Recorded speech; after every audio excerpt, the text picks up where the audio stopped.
Je m'appelle donc Guy Boutor, j'ai 82 ans et je suis actuellement président d'une association qui s'appelle l'Association nationale des retraités de La Poste et France Télécom.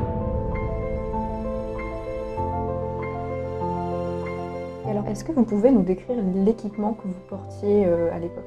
Alors j'avais une tenue de militaire classique, c'est-à-dire qu'avec la veste et puis le pantalon. Alors il y avait une tenue d'été puis une tenue d'hiver, c'est-à-dire que la tenue d'été en tissu assez léger, avec un blouson. D'ailleurs on avait un blouson, ça me revient, avec un pantalon et qui était bleu.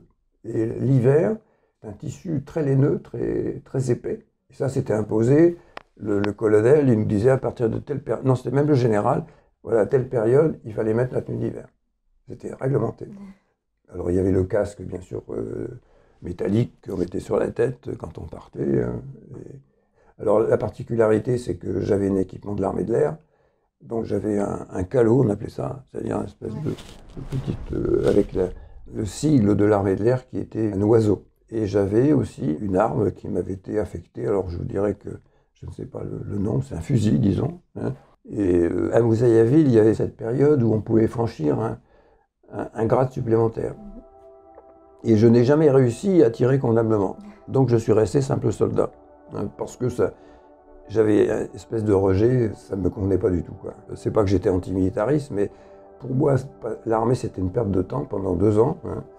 Et je considérais que j'avais pas d'effort à faire. On me demandait de faire de la protection, je faisais de la protection, j'obéissais bien, mais sans plus. Alors j'avais une question concernant votre famille. Est-ce qu'elle était inquiète? Est-ce qu'il y avait une méconnaissance par rapport à la situation sur place? Elle était très inquiète quand je suis parti. Autant moi j'étais heureux de partir, comme je vous le disais au départ, pour cet esprit d'aventure. Mais ils étaient beaucoup plus inquiets que moi. Mais ça, je pense que c'est normal. Quand on est sur le terrain, on le vit, tandis qu'eux, ils étaient vraiment très inquiets. Surtout qu'on a subi quand même, en 1961, oui, il y a eu les événements des généraux là, qui sont rebiffés contre le gouvernement. Et donc il y a eu des attentats qui ont été multiples. Donc c'était vraiment une crainte majeure. Nous, on le vivait, on savait comment ça se passait. Mais eux, les informations, elles étaient très mauvaises. En plus, il y avait des protections qui étaient faites au niveau de la France parce qu'il y avait une crainte que les généraux réagissent face à De Gaulle. Donc il y avait une espèce de révolution qui pouvait être imaginée.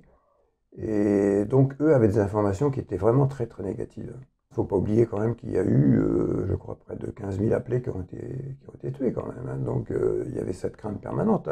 Ou alors c'était des gens qui sont venus, j'ai connu des collègues qui sont venus avec des maladies. Donc c'est certain que c'est pas facile à vivre.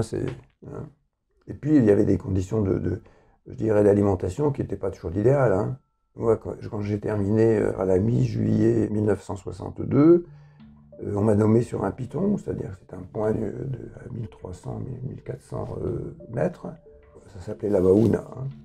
Où là, j'étais tout seul comme technicien d'intervention pour toujours ce relais hertzien, entouré par quelques militaires de l'armée de terre pour la protection. Mais là, on avait des ravitaillements toutes les semaines. Par exemple, l'eau, c'était une citerne où quelquefois on se trouvait un rat dans l'eau. Donc c'est certain que ce n'était pas des conditions idéales de vie. La viande, c'était de la viande qui était congelée, jusqu'à quelle limite, on ne sait pas trop. En 1960, c'est pas comme maintenant. Donc moi, je suis passé au travers de tout ça. J'ai pas eu d'incident majeur. Donc même mineur, donc de ce côté-là, j'ai pas d'inquiétude. Ça s'est bien passé. Et comment vous vivez la fin de votre affectation? Parce que vous êtes plutôt parti pendant au moment où c'était presque la fin finalement. Oui, c'est-à-dire que moi j'ai vécu la fin de la guerre d'Algérie. Ça s'est prolongé un peu après, mais comme c'est en mars, que ça a été comme mars 1962, eh bien là j'ai vécu effectivement l'indépendance, la déclaration de l'indépendance. Et là c'était la folie parce qu'il n'était plus question de sortir. Même. Sinon on risquait d'y passer. On était tous confinés, puisque ça s'est passé quand j'étais à Beaune. Et puis c'était la folie. Ils avaient retrouvé leur pays, ce qui est humain, c'est normal. Et après, quand je suis parti donc à la Maouna je suis resté 3 mois, oui, je crois que c'est en juillet à peu près, je suis parti jusqu'en octobre. Et là, j'étais déposé en hélicoptère parce qu'il n'y avait pas de convoi. L'avantage, c'était dans l'armée de l'air, ce qui me permettait effectivement d'avoir ça. Et je suis reparti donc en octobre de 1962. Ils sont venus me chercher en hélicoptère parce qu'il n'était pas question de prendre la route. Et là, c'était vraiment c'était la panique parce que tout le monde essayait de sortir au mieux, de s'échapper de cette période, enfin de ce pays qui avait retrouvé son indépendance. Je ne sais pas si vous avez d'autres anecdotes en particulier que vous voulez nous raconter ou... Vous m'avez dit comment j'avais vécu le retour, il me semble. Hein. Alors le retour, je dirais que c'est un peu la folie de retrouver un peu le pays et puis de dire ça y est, j'ai passé 2 ans, pendant 2 ans j'ai perdu du temps parce que j'ai cette impatience permanente d'activité et c'est ce qui m'a peiné le plus de cette période de 2 ans sans avoir un but précis si ce n'est que d'être là et d'attendre que ça se passe. Hein. Et quand je suis rentré, bon, je dirais que vis-à-vis de mes parents, c'était vraiment l'idéal parce que j'étais là. Hein. Donc ils avaient retrouvé leur enfant.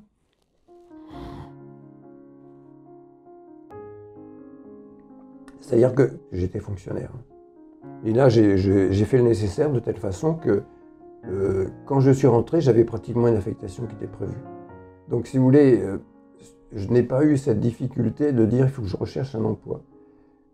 J'ai demandé à être affecté dans un centre de recherche des télécommunications. Pourquoi? Parce que je savais que j'étais appelé à me déplacer dans toute la France. Et c'est ce que je voulais faire. Ça rejoint cette de voyage. Et donc, pratiquement, j'ai eu, je crois, à peu près une semaine, j'avais à peu près une semaine de congé, qui était la fin de la carrière, enfin de la partie militaire. Et après, je suis parti donc à Paris. Et ma fonction, c'était de mettre en service des nouveaux centraux téléphoniques dans les différentes villes de France, les plus importantes. Ce qui fait que pratiquement toutes les semaines, je partais du lundi jusqu'au vendredi. Et j'ai fait ça pendant 3 ans, oui, 3 ans. Et puis à l'issue des 3 ans, là, je suis revenu sur Amiens, donc à la direction régionale des télécommunications.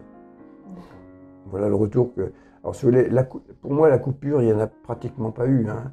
Autant, bon, je dirais, c'est le retour familial qui était intense, parce que je suis revenu.